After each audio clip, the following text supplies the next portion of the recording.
Welcome back to the Local Dive. We are ready to roll in 2021 after a little break in December and COVID crisis.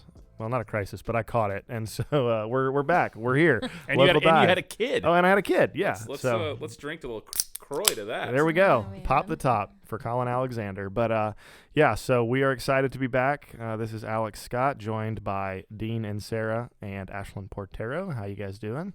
Good. Happy New Year. Happy New Year. It's good to be back. Yeah, welcome to 2021. We're a little later than we wanted to be, but we're here and we're back. So we are going to jump in with a very New Year's themed show today as we talk about New Year's resolutions. We're right at the point where everybody has forgotten theirs. And so we figured, we'd help everybody remember what they were so committed to 4 weeks ago. And New Year, new me. Yeah, New Year, same New Year, me. same me. Yeah.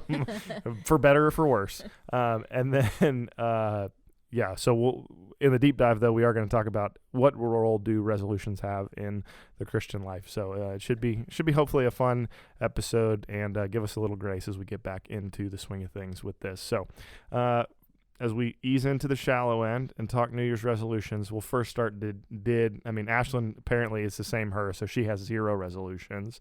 But did anybody have any resolutions for this year? I don't remember. You don't remember from 3 weeks ago? It was a long time ago. No, Oh I was going to say nobody else does either. So. I know. So normally I make some kind of, I don't do New Year's resolutions, but usually I'll do some kind of like reading goal. And so for 2019, I exceeded my reading goal. And so then for 2020, I got a little ambitious and I like extended it probably a little too far, more than I should have. And plus with COVID and just with, 2020, it needs no explanation. I completely abandoned that reading goal. I still read, but nowhere near as close. So this year, I didn't make like a numbers goal, but I basically just picked out 10 or 12 books that I knew I wanted to read and had more of a focus on like classics and just certain things that I had kind of neglected over the last couple of years. So that's as close as I'm coming to a resolution is if I reach the end of 2021 and I've read these books that I have chosen to read, I'll feel proud of myself. That's about as much as That's great. And I've resolved to continue drinking a lot of Diet Coke in 2021. I feel I'm doing pretty well with that so far. Amen. I think you're on your second large since noon right now, That Diet is Coke. true. Rock on. We're filming That's at true. they're recording at 1:38, so whatever. My body's full of poison. Now the key to a reading goal I've found is children's books. You can read a lot of books and hit your goal really quickly. You're clearly in Good Night Moon mode already. Yeah, So seriously. I actually love Good Night Moon. It's the best Who good book. doesn't? Yeah, it's a great book. I was gonna say, I can read it right now. I'll be fine. they're classics, okay? Like That's true. there are classic That's kids, true. but no. Producer Jacob's more of a Nancy Drew Mysteries guy, is what he told me. I don't think I've ever read that. There's your resolution. Dean, you said you forgot, but did you have anything that you? I've been trying to do since the new year, and I've been doing a good job just waking up earlier in general, just to as simple as more time in the day. Are you going to bed sooner? No. Okay. So your New Year's resolution is just to be tired. Sleep less. Yeah. I'll probably sleep in on weekends a little bit as long as I can. So we have a good do not wake us up rhythm in our house. Like, you do not need us to be up when you are up, kids. Yeah. I was gonna say us as the adults. Yes. You are fine. Yeah. So No, your kids are all of the age that they can can handle including themselves. the 6-year-old. It's parenting leadership right there. Yeah. Well, she's got 2 older brothers who can Exactly. help look after her. Yeah. And a dog.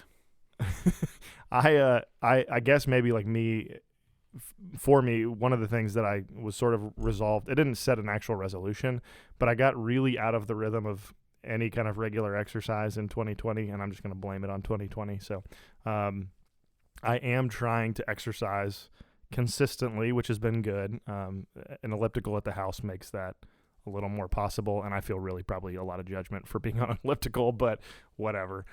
It's been good. I have a kettlebell too, so it evens out. I had dinner last night with someone who said that they read in some journal that the average Americans, like averages a lot of people, gained 15 pounds during the quarantine. So the quarantine 15 was like a joke, but actually was a thing. A real thing. Yeah. I'm just blaming it on the fact that Melissa was pregnant and she had cravings, and I was going to be a supportive husband and join her anytime she was like, I really want Dairy Queen. Okay. See, I'm a stress eater. That's what gets me in trouble. I mean, I guess it's better than being like a booze stress drinker, but it's still not good. Yeah. They both have detrimental side effects. Yeah. Some worse than others. Sure. But do you guys have any either that like from you that you've heard from people, or maybe like in a past life, do you have any resolutions that you set that you were just like, what was I thinking, or what were you thinking? Just embarrassing. I'm just all about like being honest with yourself about resolutions. So like the person who's like, I'm not going to watch any TV this year, I'm like, get away from me, because I know that you're going to. So like, and at the very least, like you're going to be watching things on your phone, and that's exactly the same. So TV goes with you now. Good point. Not to discourage someone from saying, hey, I've got too much screen time, I want to be more intentional. I think that's great. But just like, you know, Shakespeare said, like, to thine own self be true. I'm more like, to thine own self be brutally honest. Because if you love to binge watch TV, like maybe just like dial that back a little bit, as opposed to like, you know, saying I'm not gonna do this anymore, because you're probably gonna be disappointed. Like, I don't know. That's just my approach to things. Or like, I feel like in that case, I'd be like, I'm not going to watch any TV, but I did binge 13 shows on my iPad. Right. Or it's like, I watch a movie a week. It's like, okay, well, I don't know. So almost anyone I know that's made them, it's all been like weight loss related, or like healthy eating related. Even if they don't need to actually lose weight, you know, it's always about like almost everyone I know that does one. It's always in that context. What is it? Is it just that like, because I mean, and maybe we'll get into this a little bit in the deep dive too, but one of the things that I think about with New Year's resolutions is like, for whatever, is it just that life kind of resets in January? Because I mean, like, I'm a little fluffier than I want to be, and so hence the desire to work out a little more. So I'm just like fluffy, Alex. Yeah, I'm just like, I would not call you fluffy. Well, I feel fluffy, and as a friend said, texted me, he said, carbs make you look or feel strong but look soft. That's where I'm at right now. While producer Jake is over there, just like straight guns. Yeah, I was gonna say he just had like 8 eggs and a protein shake. So, but you know, it's like, for whatever reason, like December 27th, when I realized, you know what, I really probably need to start working out. Like, I should just do it then, but I'm like, January 1st. Like, what is it? Totally me. Is it just the new year 100%. that it's like, all right, this is when I'm looking ahead? Like, it's like all of it, like, if I'm like, okay, first of the month, I'm going to really get it together. Then it's like everything in me is like, how self-destructive can I be until that day? You know, it's like, it's as if someone is going to like drop me off on a deserted island and be like, you now have to like fend for your own food. It's like, in my day-to-day life, I don't need to go through Chick-fil-A twice a day, but like, why all of a sudden I'm like a hamster, you know, like trying to pack things in. Like, going out with a bang. Yeah, save it up for like the starvation. It's like, you're the still bear gonna before eat. hibernation. Yeah, you're just changing some of the things. So that's me for sure. One of Tommy's friends in elementary school several years ago, Hayne is his name, he made a resolution he's going to drink water only for an entire year. Like a 4th grader saying that. That's impressive. Water every day for an entire year, and he did. I mean, I'd have been like IVs of Coke on that when the year was over. Like, give them to me. In 4th grade, I would have probably had like 6 Surge sodas a week.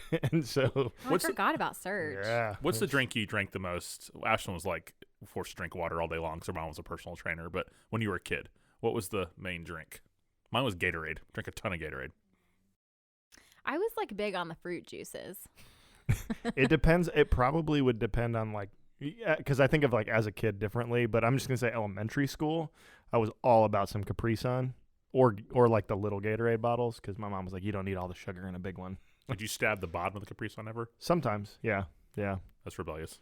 And then you just kind of like, you don't act like, does anybody sip a Capri Sun? No, it's like 2 sips. You just Power like squeeze. you just squeeze and then it's done. So, all right. Well, as we move into the deep dive and get a little more serious and think about what kind of role resolutions play in the Christian life, one of the things that, as you know, we were talking about in preparing for this episode that came to mind was Jonathan Edwards, who, you know, was a preacher, great kind of maybe greatest American theologian, you know, of 1700s, and kind of helped lead the Great Awakening. And he, as an 19-year-old, he had just moved to New York City over the course of like a year and a half, wrote 70 resolutions, things that he wanted to see in his life. And we're not going to read all of them, but it's worth reading and just, if Google Jonathan Edwards resolutions. But at the beginning of his resolutions, this list, he says, he wrote the following. He says, being sensible that I am unable to do anything without God's help, I do humbly entreat him by his grace to enable me to keep these resolutions so far as they are agreeable to his will for Christ's sake. And then he said, remember to read these once a week. And so he would revisit these, I guess, on a weekly basis. It's interesting to hear that kind of posture and attitude where he says, I basically am only going to do these if God helps me do them. And then to think about even what, my, I guess, resolution to be more active and try and get in a little bit better shape. Really, like, I think there's benefit to like taking care of ourselves for the glory of God. But like most resolutions are very either selfishly kind of worldly motivated, like I want to look a little better, I want to lose a little weight, maybe it's like I want to put out more content so that I want to write so that I can be known and people can hear my thing. Like there's this kind of worldly aspect to most resolutions more often than not. You don't really hear often like I want to share the gospel 5 times a week or something in these contexts. And Edwards really is, so there's this like, I guess, fleshly desire oftentimes for resolutions. And Edwards just frames that completely differently. And I think sometimes too, we think like we just got to hustle harder, we just got to work hard and we'll change ourselves. And Edwards is kind of like, I want to see all these things change, but I know it's not going to happen unless like it's in the Lord's will. He helps me do it. And then he says it's for Christ's sake. So I guess maybe like broadly thinking with those two things in mind, how should, and I mean, you could just say Jonathan Edwards already has it covered, but how should the Christian think about resolutions? Well, I think that when we are, when we're setting resolutions, when we're resolving to do something, to your point, a lot of times it has more to do with like something that we're going to gain on the outside, as opposed to, I want to cultivate this quality within myself or something like that. And it's also usually like behavior or action oriented, which goals need to be action oriented a lot of the times. That's how things get done. But I do think that for the Christian, we should be thinking, there's always, there are always layers behind something. And so if we're kind of thinking, one, like, what is the end goal for this? Why am I making this resolution? So sort of to your point, some self-examination, I think is always helpful in setting resolutions. Obviously making sure that we're not doing something for a worldly reason. And sometimes that, like, you can be doing something, losing weight, for example, that can be for your health. There could also be some vanity in that too. So some of those things exist at the same time, and we just have to kind of check ourselves on those things. So I think that's helpful, paying attention to the behaviors behind, the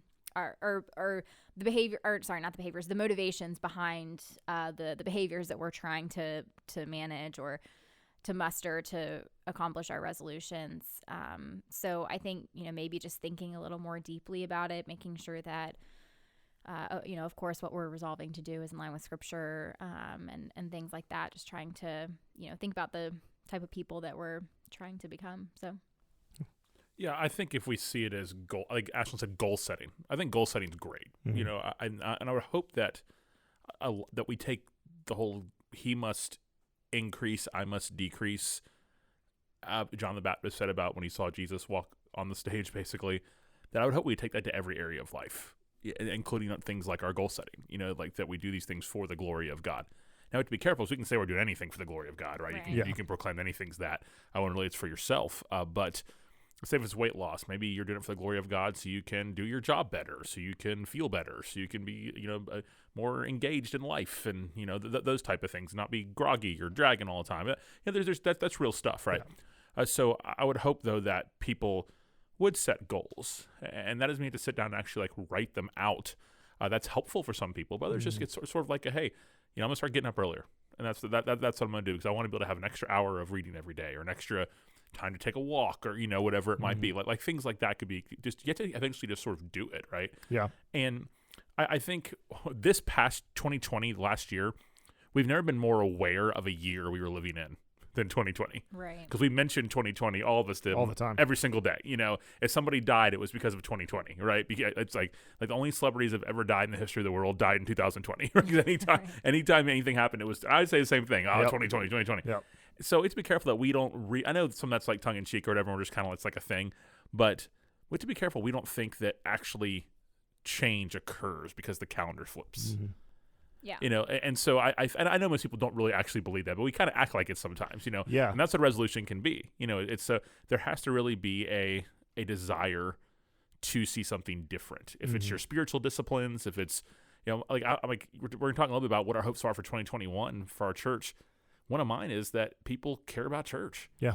And people who claim to be Christians and re-engage, and I'm not even talking about pandemic-wise. I'm talking about even for 5 years ago or whatever it might be, where we really make efforts like this. That's why I always say Sunday morning church is a Saturday night decision, right? You make a decision on Saturday. Like, I'm good. We're going to go to church tomorrow. We're going to get up. We've already made the plans. We're going to get up and we're going to go, that type of thing. Yep. So I just think a lot of this I think goals are great, but I think that we're mistaken if we think that that's where resolutions fall short, is they're calendar driven, right? They're just like, this day. I'm the same way. Like, I'm going to start eating, healthy on New Year's Day. And then it's like, well, actually, New Year's is over the weekend. So I think the first Monday in 2021 counts. And, and it's just like, eventually you just got to make decisions, like real intentional decisions about how you're going to live your life and what you're going to do. Yeah. I mean, I think one of the things you were talking about with 2020 and 2021, and in some ways, like, I mean, I think there is something that in a way, because we do look to that calendar flip and we're like, okay, 2021 is coming, and that's kind of, it does feel like a natural transition point. I do think in some ways, like almost like an inability to act, like when you realize the need for change and you kind of delay it, like, 2021, well, it's a weekend, so Monday, whatever. There's this, you're almost like setting yourself up for disappointment just by assuming 2021 is going to be different, or like, or then it's like, well, I'm going to get started on Monday because of the weekend. And then you're like, well, crap, it's Monday and I have that lunch meeting with so-and-so. And it was, Tuesday. And the next thing you know, you're like, crap, I wanted to lose 15 pounds and I never did. And it's all because I was looking to this thing that was in the future. And it's like, really, I should have just gone, you know what? I want to read my Bible more. I guess I'm just going to figure out a way to start. And maybe, like, I mean, I think too, sometimes we set too big of, I mean, you mentioned like in 2020, you kind of stretched your reading goal a little too much. Like, we almost in a way set ourselves up for disappointment with what how big we think, we bite off more than we can chew, how big we think and it's like, no, just start. Just if you want to read more, maybe it's in 2021, I want to read 21 books. Okay, well, if you read 2 last year, that's probably like, just unless you've radically reorganized your life, it's probably like too much. But maybe you say, hey, I'm going to read 10 minutes before I watch TV. Like, there's these little, I don't know, tricks or whatever that don't set you up for disappointment to see those things through. Yeah, I think that setting resolutions also kind of reveals like 2 competing things or tendencies within us. One, like how inspired we are by ourselves and our potential, when we think about our ideal self and who we want to be. And then also at the same time, like how much we crave comfort and really don't like to be uncomfortable or to make the sacrifices that are usually required, because a lot of these resolutions have to do with like pulling us back from an undesirable place we've drifted to, whether it's like, in 2020 I gained 15 pounds or haven't read a book this year, or I have noticed that I'm really impatient now with people, or I don't hang out with people. I'm going to resolve to be more social, like whatever it is that we, or I've become irresponsible with my finances. Like our default, it is easy to drift into all of the the 7 deadly sins, so to speak. It's easy to be like the worst version of ourselves. It's difficult to be to be cultivating good things in yourself and to try to be growing as a person. And of course, as a Christian, there's even different ways to think about that. It's not all about just self-improvement. So I do think that when we set resolutions, we're always so hopeful, and like everyone's a visionary when they're setting, a resolution for the new year. And so like I'm watching Downton Abbey. I'm not someone who in 2021 is not going to watch TV. I've already really strongly confirmed that for myself. But I'm watching Downton Abbey, and the one of the main characters, the Dowager Countess, she's the like kind of matriarch of the family. She's talking and she says, "Don't confuse a wish with a certainty." And I think that's really like simple and wise to say, sometimes we make these resolutions and really it's just like, that's what we're wishing to be, it's like something that we wish that we were, but then that doesn't all of a sudden mean, to your point, Alex, that we're going to become that thing. That's where the action and the behavior changes have to come into play. And so that's something that I just think about a lot if I'm setting a goal, or if I'm thinking about, of course, you don't want to spend too much time thinking about things because you have to do things in order to see change happen. But just again, kind of going back to that self-examination of, is this something that like I just loosely like wish, like, oh man, it'd be awesome if I could do X, Y, or Z? Or is this something that I'm actually willing to follow up with, make the sacrifices to make this thing happen or to see progress in this area? And so I'm always, because I like ideas and potential, that I'm always confronted with that tendency of myself of like, man, I can really get inspired if I think about like how awesome I could be, but then it's like, okay, but again, why and how and what are, and are you actually thinking about the right things you do need to cultivate? And so just spending a little bit of time being thoughtful as we kind of head in that direction. Yeah. I mean, Edwards said, I resolve, to be these things for Christ, really. Right. So Edwards, he's a unique figure, in terms of just his passion for Christ. He had faults, of course, too, like any human being does, some even a little bit worse. But in terms of his desire, to be these things for Christ, I think then that can be a regular thing for us. Like, what do I resolve today? Like what's lacking in my discipleship? What's lacking in my life with God, to use kind of a spiritual formation, phrase, like what's lacking in those things? And then say, okay, I resolve to be someone who actually is in God's word, who has spiritual conversations, who's a part of a local church. And that list shouldn't be overwhelming. It's just sometimes that list should be convicting, though. You know, if there's, I wonder what it was that drove Edwards. Marsden wrote a biography on him, George Marsden, so to speak. I've actually never read it, which is like blasphemy for a 40-year-old Reformed pastor, but so we'll give you a pass this time. Yeah, I'm like turning in my Calvinist card. So, but I think that I've resolved to be these things for Christ. Yeah, but also not I, but Christ in me. So, and I think that's what a cool concept. If we all just, I know you mentioned this at the very beginning, but it's worth your Google to go read those resolutions. Like I've been through those, and what if we even had that for ourselves? Like 3 or 4 things we just wanted to resolve to be for Christ. You don't have to share them with people. It just be a personal thing that's on your study, that's on your desk. Like I want to be these 4 things, these 5 things for Christ. And I think that's pretty neat. Yeah, it's interesting. As I was reading again, I kind of rereading the other day, thinking about this. One of the things that in there that he resolves is kind of to do everything for God's glory, and then he also talks about like his own, like that also brings him the most enjoyment. And I mean, you see this in the gospel, right? In the gospels where Jesus says like to gain your life is to actually lose it, which is sort of in the opposite direction from most resolution thought, is because it's like, no, I need to fulfill myself. I need to become the best version of myself. And I think oftentimes, like, Edwards didn't set out to become the best version of himself for himself, but I think like that's my temptation when I think about a resolution. It's like, well, I want to feel a little bit better about the way I look in the mirror. Not like I want to be healthier so that I can be like a better husband and dad and worker and all those things. Like it's 9 times out of 10, it's selfishly motivated to be the best version of me. But Edwards is like, no, I want to do everything I can for the glory of God and also for my own enjoyment. And the reality is when we're doing things for the glory of God, that's usually when we enjoy our life the most. And so there's an interesting, I think like, and it's not that those resolutions that are maybe selfishly motivated are bad or sinful, but I think it is a matter of framing it in the right way to where you're saying, I want to be careful of what I eat and drink so that I can be healthy, so that I can live for the glory of God. Or I want to be resolved that I'm going to read my Bible because I think it's a really important thing as a believer for me to know and commune daily with God and his word. And as such, I'm going to do blah, blah, blah, blah, blah. I don't know. I just think there's an interesting thing there that the best version of yourself as a believer, we should be the best version of our crucified self, right? Of our new self, our new life. And that's where real discipleship comes in, is to figure out what that looks like. Yeah. That's the journey, right? Is to figure, and that's great. I think that's really important. I think a lot of what we're talking about too has to do with stewardship, because I mean, in talking about like what you're saying, Alex, with reframing things, you know, I also don't think that as Christians we should be sitting here saying, you know, well, and none of, you know, that we're not saying this in this conversation, but you know, well, resolutions are worldly and they're about you, so we just shouldn't think about how to grow, you know, or even that I'm only going to think about, you know, what am I trying to say?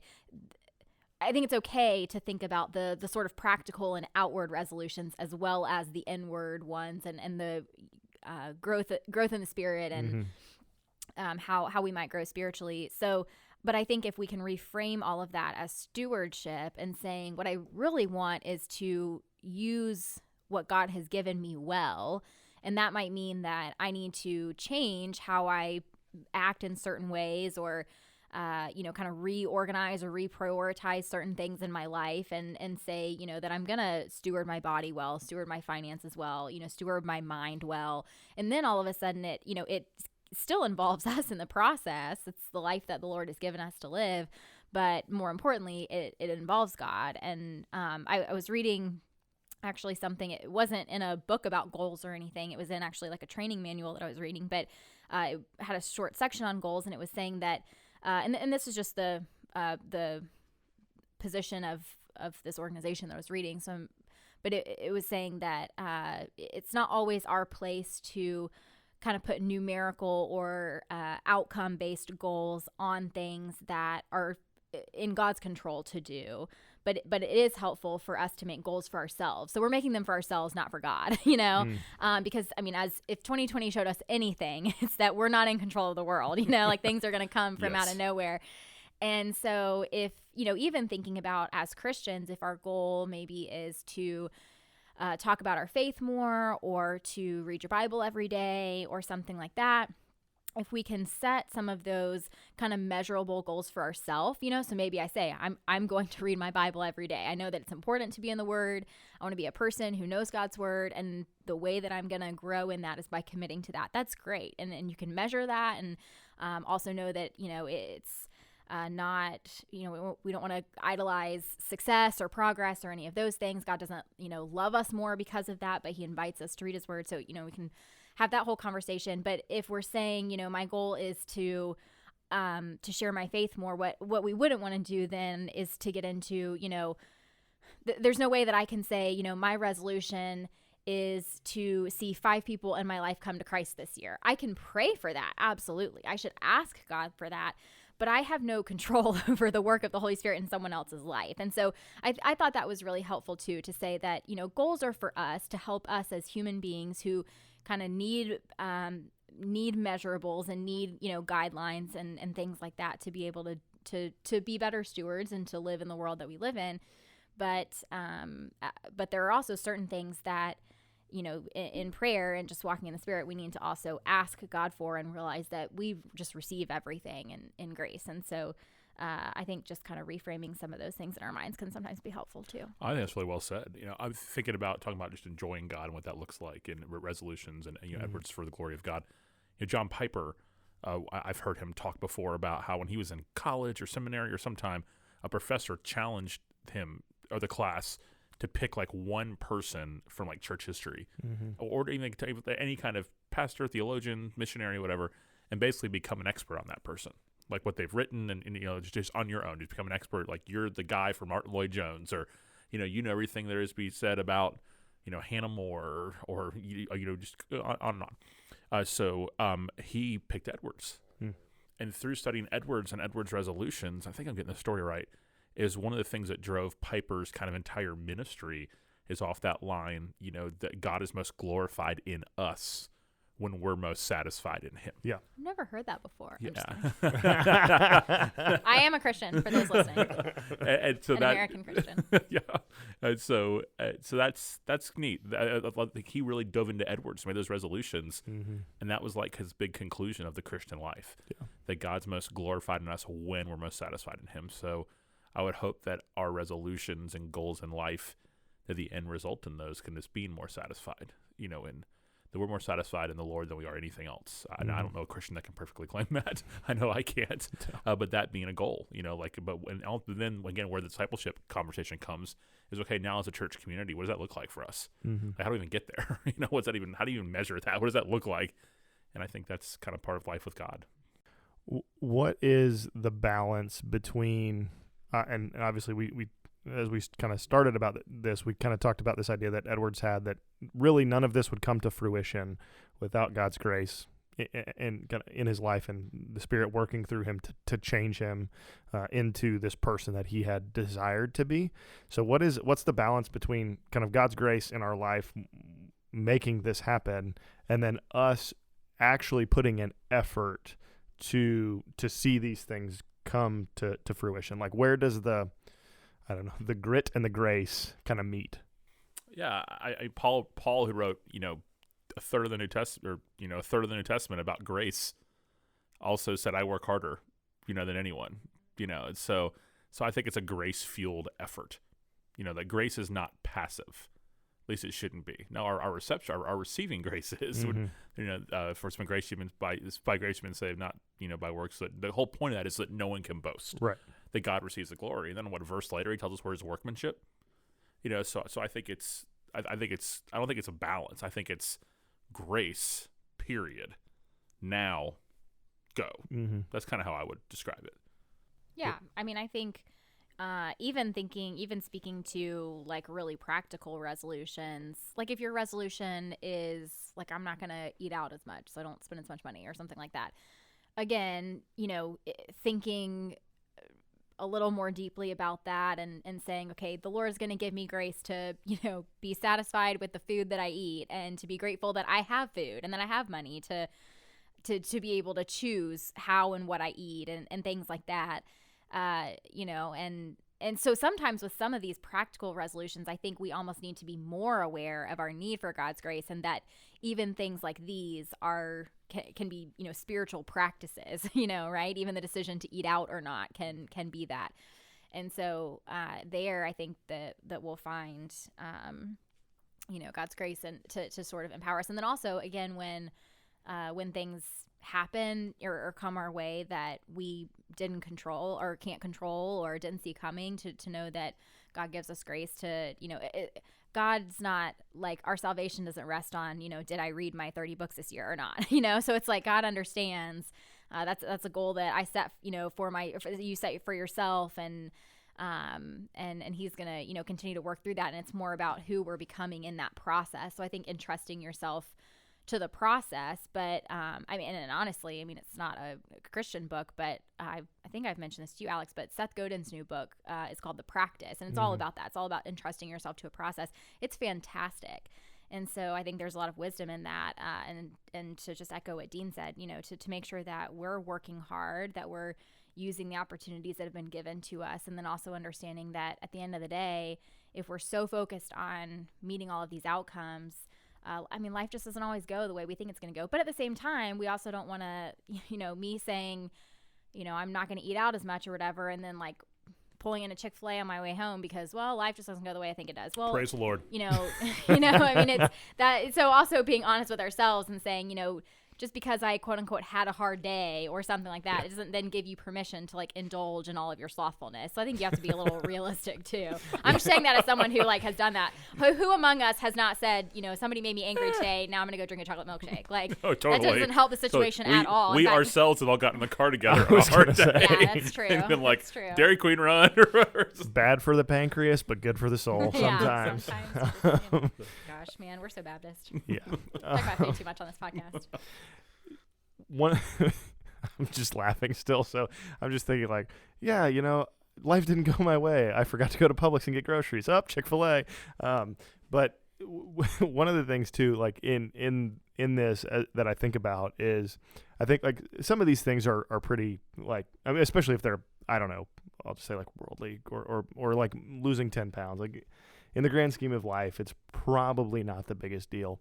But then on the flip side, as we think about the Christian life, and there are things that that aren't just like good to do, right? Like killing sin is not something we should just be like, well, November 1st is coming up, so I guess I'll quit filling whatever the sin issue is. We are approaching Mardi Gras. Yeah, that's true. Yeah, that's actually a great great example. Like Tuesday night, get it all out of my system, so I can get an ash on my forehead while I'm hungover on Wednesday morning. Right, and so I mean, I think, I don't know, that is cultural Christianity. That is one thing. Or like, well, you wrote about it, I think, in the I'm pretty sure this was an example in the Unsafe Christian of Easter. You know, when it's spring break when you were in high school, it's like, man, I got to get all my drinking in Saturday before midnight because I can't drink on Easter. Yeah, good thing we were on Central Time too, from Tallahassee going to Panama City, so everybody get an extra hour that night. Yeah. And so I mean, I think there are things that, you know, we can look at and go, man, I really want to read my Bible more this year. And maybe you read your Bible once a week. Was that sinful that you weren't reading it 5 times a week? No, not necessarily, but it's good to desire to be in the scriptures more. There are certain things that clearly, like, we shouldn't be waiting for a resolution. Like, we just need to kill it. And I think, I mean, I don't know that there's a distinction there, but I just want, I think that's one of those things as we think about the Christian life. There are some things that we're called to do and do now, or do, like confession is not, well, wait till January 1st and then let's just get it all out, Yeah, because you can easily take a moralistic approach to things that are actually just sin that you should not do. Yeah, and I don't think any of us are saying that. That was something that came to mind as I was thinking about this. As a Christian, like, there are certain things that we just need to go, I just need to not do that, or I need to be resolved to fight. And it doesn't mean we live perfect lives, but to be committed to saying, I'm not waiting for a date or a time to change this. I'm going to do it now.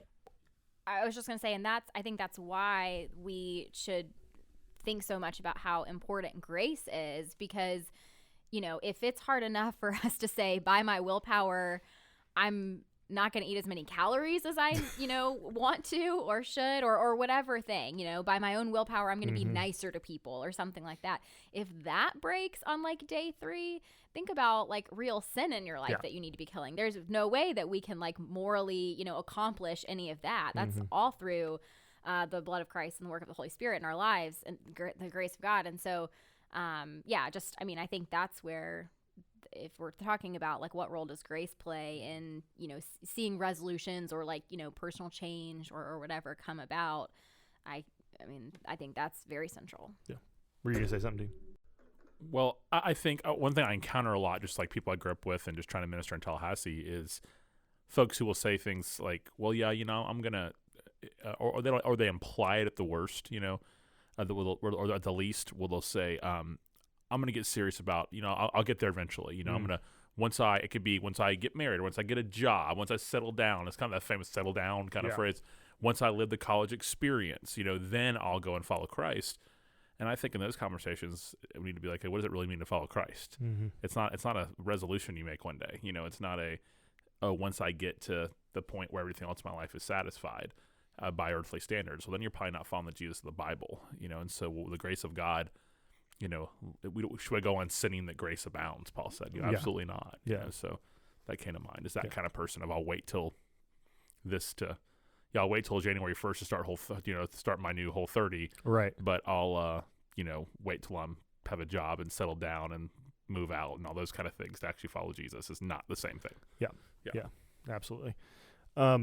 If there was, somebody that, I don't know, you were meeting with that you wanted to encourage in, and this is a very broad question, but what are some things like in the Christian life in terms of spiritual disciplines or just the way that we follow Jesus that you would maybe encourage somebody in making a resolution towards godliness and God's glory? Like what are some, I don't know, maybe. What would that be? Yeah. Oh gosh. It could be a multitude of things. I'm just trying to think of like, what are ideas for if people are listening and they're like, okay, there's 100 things I could do. What are some things maybe you would push people to? Let's motivation question first. Like, why? Like, what drives me to do it? Not that you have a theological perfect answer, but like, okay, am I doing this so other people think I'm spiritual? Am I doing this because life just hadn't been working out and I want to try something new? Or are you really responding to who Jesus is and what he's done? You know, I just think motivation really, really matters because it's something you come back to over and over again. Yeah, so I think there. Are we talking about specific things? It can be, or more general. I was just. I'm slow here. No, you're good. I was just thinking, like, as somebody, I don't know if you were going to encourage somebody maybe it's specific or in just their resolution. Yeah, or just like how you would push people towards resolutions in the Christian life, like that are related to maybe specifically spiritual things. Gotcha.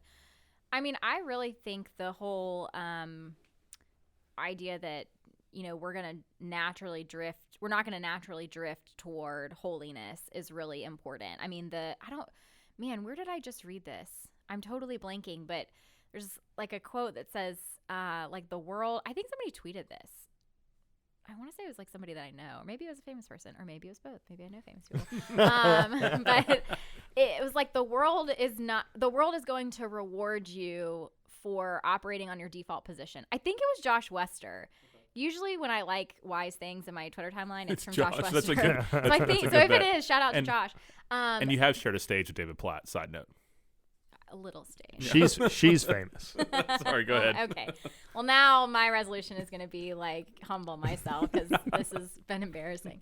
But so yeah, I mean, I think just like it really, on as much as we joke about, you know, even some of these kind of, I don't know, worldly or, you know, generic resolutions, it is really hard to stick with things today. I mean, even if you get on social media and there's like tons of memes and like just jokes about, I mean, what we said at the beginning, New Year, same me, you know, I'm not even going to try this year, you know, me trying to wake up early and, you know, 5 minutes later, you know, it's just all of these things we're self-deprecating about that, but at the same time, especially if you're someone who's probably trying to do something that's substantial, you know, it can be really hard definitely to protect your time and your intention in trying to do things. So I would definitely encourage someone, and that's something I, you know, have to think more on myself too, that sometimes you might have to say, hey, you know, can we eat somewhere else? I'm trying to eat healthier, you know, or can we go on a walk? Or,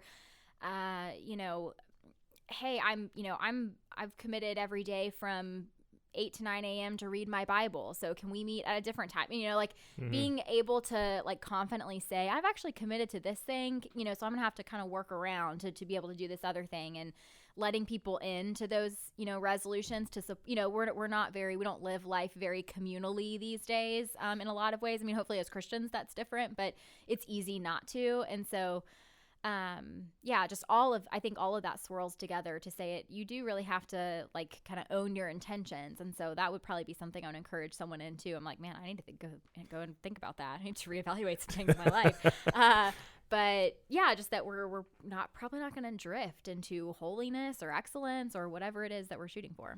Yeah, I think when it comes to really like in terms of like our spiritual life, the encouragement that I would give is that it's for our life. It's not for a year. Like so often I think when I think of New Year's resolutions, I think of what do I want 2021 to be about, you know? And so it's like a couple years ago I ran a marathon. Well, kind of the whole year leading up to that sort of in a sense revolved around that. Like I was trying to make wise food decisions.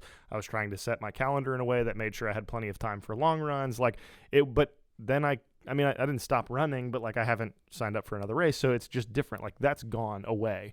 That's not true for kind of spiritual disciplines and living the Christian life. And so I think as you think about things that you would resolve to do, I mean, like you gave the advice, hey, maybe think about 3 or 4 things that you want, you know, your life to be marked by, that you're resolving to do by God's grace. It's for our life. Now, does that mean that every year if you let's say you, like you said, give the example of I want to read the Bible from 8 to 9 every morning. Does that mean you're like living life unfaithfully to Jesus if you don't read, you know, an hour a day every year for the rest of your life? No. But these are patterns and habits and things that we want our life to be marked by and to be in regular obedience to following Jesus. And so I think like in some way that almost takes the pressure off, because it's like, I want this to be something that I can commit to and sustain for the long haul. And so I want to be really serious about reading the scriptures for the long haul. I want to be serious about having spiritual conversations with people for the long haul. I don't want this to be something that when 2022 comes around, I go, okay, cool. Bible reading. That was a cool experience. Yeah, Bible reading, that was fun. Now I'm on to something else. And so, and I think maybe that means like Edwards was pretty ambitious in my mind to think of 70 things, and I would fail miserably probably at 7, and so, but to just say, hey, maybe it's this year I'm going to be really committed to this thing, and then next year I want to add something else while I maintain this rhythm and this kind of practice that I've done. I'm going to add this in and be really serious about whatever that may be. Preach. Well, as we wrap up this episode, because I'm out of questions, so if anybody else has anything to add, feel free, but I'm done. As we move into the Local on Tap, what are your hopes, maybe, or resolutions, or whatever, dreams, I don't know, prayers for our church, City Church, in 2021? I think about this kind of stuff a lot. It occupies my mind a lot. So a few things that have come to mind recently for me are, one, that we really do this Bible in a year thing. I mean, people really take advantage of it. Mm-hmm. And that they don't, like you said, they don't quit. Like, it's okay if we're going to miss some. I'm behind a day already, so I need to listen to Rosie twice in one day, driving around town. But Rosie's who reads the Bible to me on the Dwell app. But we're very close. So that people actually engage in the scriptures. We have to be Bible people, if we're going to follow Christ and be a healthy church. Our folks have to be in their Bible. Any idea we have, program we have, sermon series, creativity, anything, initiative, man, if we're not reading our Bibles, it's like, this is so critical. Second thing is, I really want people to make church a priority in their lives. So we have a bunch of people who love their church, not just in word, but like in action. They're here, they're giving, they're serving, they're bringing friends, they're praying for their church mission in Tallahassee. And the third thing for me is that we see more people be willing to go, be willing to be sent, that we see college students or whoever say, you know what, I want to leverage my life to go. I can, and I think anyone can technically. I mean, it requires sacrifice, but like I'm going to place where I think I really truly could do this, and then again, we'll be their biggest cheerleaders when they do, and be the biggest senders of them. So that'd be another thing. We see some more people step up and be ready to go. Cool. Yeah, I mean, I would echo all of those things that Dean said. They were all great. I mean, thinking about the sending aspect and working specifically on a new missions class that we're going to be rolling out this year, I'm excited about that. So I hope that we see people engage in some of the ministries and opportunities that we get off the ground in 2021. That's definitely a hope and a prayer of mine. And then just to continue to see, I think I would love to see too, it's something I want to ask the Lord to see happen in people's lives, is for something to kind of click in people's minds to think of themselves as, connectors and as people who are really doing gospel ministry as members of the church. I know in a big church when there's so many programs running and it's so easy to kind of get in your little bubble, and bubble doesn't necessarily mean a bad thing. It's the circle of people that you live your life around in the church. We want to see that happen. Mm-hmm. We need those kind of subgroups to exist, but also to think about just what it looks like to live on mission in your own church too, in your city, absolutely, but also in your own church to grow in responsibility and ownership of care and of being intentional with getting to know people or whatever that looks like. That's something that we can all grow in. And so that's something I would love to see this year. Ownership. I like that. Yeah. Yeah. I was going to say two things that have sort of already been mentioned, and that the first one was the Bible in a Year initiative, like that we would be, I mean, I think we have been, but that we would really take advantage of that this year and be a people who are constantly kind of in and saturated by the scriptures. And then I think that will allow so much to happen just as people think about, I mean, even as we've been in the Bible reading plan and we're in Acts right now, and just seeing the church on mission, like the early church and the way that Paul and so many others took the gospel to people, and that they were burdened by what they saw in the cities they visited. And so they were, like Paul sees the idols that these people are worshiping and is broken by it. And that we would see those same things as we read the scriptures, and that would then cause us to be broken by the idols and speaking to the idols that we see in our city, and that we would just be able to commune with the Lord more through the kind of sustained momentum of the Bible reading plan. I'm hopeful for that, and that in the same way that people are, which I love, tweeting about or posting on Instagram how they're engaging with the scriptures. I hope we see that in December in the same way that people are like, I've made it 52 weeks with reading my Bible this year that I've never done that before. It's awesome. So, that'd be so great. Those are the kind of things that I'm hoping for, and then really that people would see the church for all of her beauty and splendor and be committed to it in a way that's different than just like, I love the church, but I don't want to be at church, and so, and really like too, I mean, this is just selfish. Like I want to see people back, not because I care. I mean, I do care about what our attendance numbers are, not because I want to boast about it, but because that means people who are gathering together, who are sitting under the teaching of the word, who are encouraging each other and praising the Lord in song and through the taking of the Lord's Supper and being reminded of the gospel, watching people be baptized. But I want to see people gather together because they love the family of God so much that they can't help but be somewhere else. That's great. On a Sunday morning. So those are two things that I'm praying for. Producer Jacob, anything for you in 2021 for your church? I'd echo everything you guys say. I think one of the biggest things that was already mentioned, but just seeing people see the church as less than not just a once a week attendance, but more of like this is a part of your entire life. So making it a stronger commitment. And I think the Bible reading plan is already doing that for a lot of people. Cool. Have you ever had a New Year's resolution that you saw all the way through? I'm like you, I don't really have resolutions. I'm more just goals. So it's a good way to get around answering. I was going to say that's called a resolution by a different name.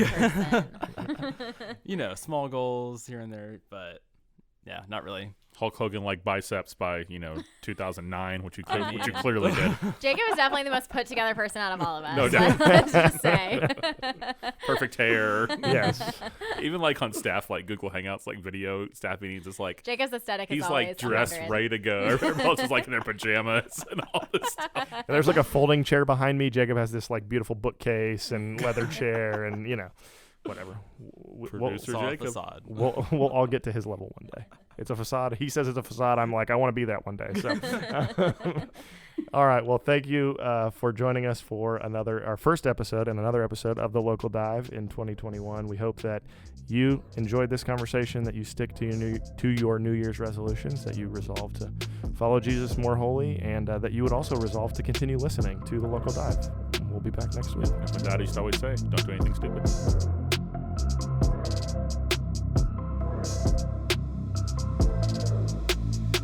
Thanks for listening to The Local Dive, a podcast diving into deep and shallow musings about Christ, the church, and culture. Don't forget to subscribe and leave a review wherever you listen to podcasts. You can follow The Local Dive on social media and continue the conversation with us on Instagram and Twitter @TheLocalDivePod.